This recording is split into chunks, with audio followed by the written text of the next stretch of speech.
Welcome back. Welcome back, everybody.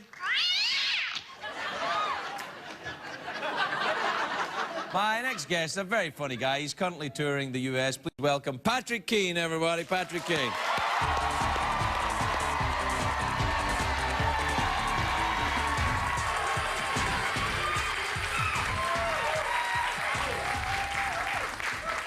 Thank you. Thank you very much. If you watch a lot of television, then you've never seen me before.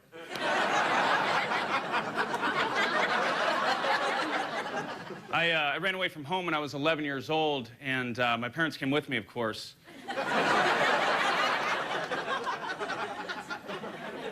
And we bought a house here in Southern California, and every morning at the breakfast table, which, ironically, in my house is where we also had lunch and dinner, I used to ask my parents, I was like, Mom, Dad, do you guys love me? And they'd say, Patrick, come on, you know? Love is a strong word.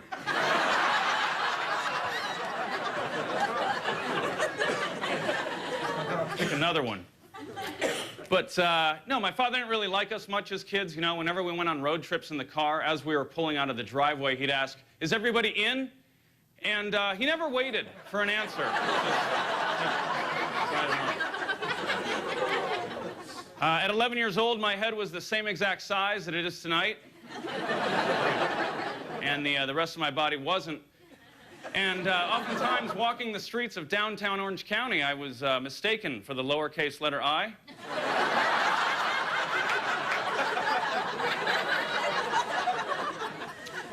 Yeah, I wanted to be bigger, faster, stronger. You know, I wanted to be a better athlete. I never did steroids or anything, but I did have all the side effects, you know? Woman's voice, shrunken testicles, chronic acne. And when I finally went to the dermatologist, she said, oh my God, Patrick, what are you using on your face? And I told her I was using hand soap. And she said, what are you, crazy? That's like using bleach. And I said, I must be crazy, because bleach is a lot cheaper than hand soap.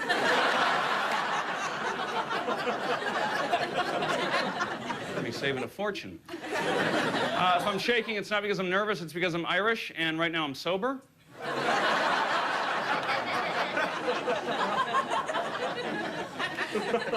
I was raised Irish Catholic, and I'm not practicing Irish anymore.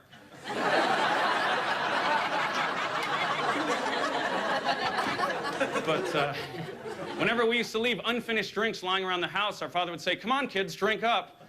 There are sober children in Africa. Think of them. I was a victim of racial profiling not too long ago. I walked into a bar, and just because I'm Irish, the bartender was like, hey, buddy, can I get you something to drink?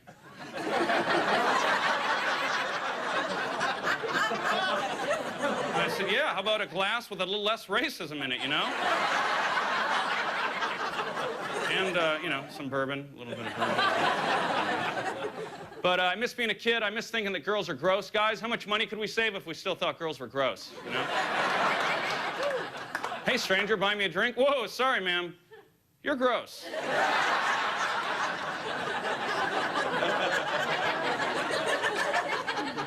Whenever we see someone who's really scary, we always say, boy, wouldn't want to run into that guy in a dark alley.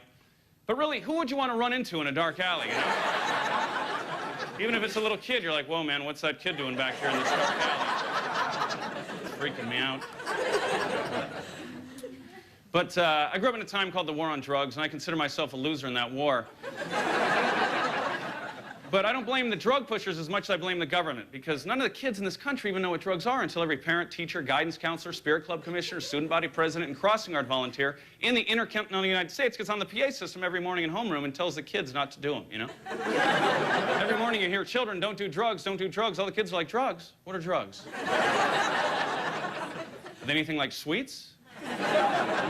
But a good place to get your hands on marijuana or drugs is college, and I went to college, and I graduated, and I went to a job interview in this company. They liked me, and they wanted to hire me. And they said, hey, we like you, and we want to hire you. And I said, I know, I just said that. And they said, but before we do, we got to give you a physical, and that involves a blood test. So you need to tell us right now, is there marijuana in your bloodstream? I said, is there marijuana in my bloodstream? I just graduated from college, you know? There's marijuana in my pocket. Thanks, you guys. Have a great night. Patrick! Patrick Keane.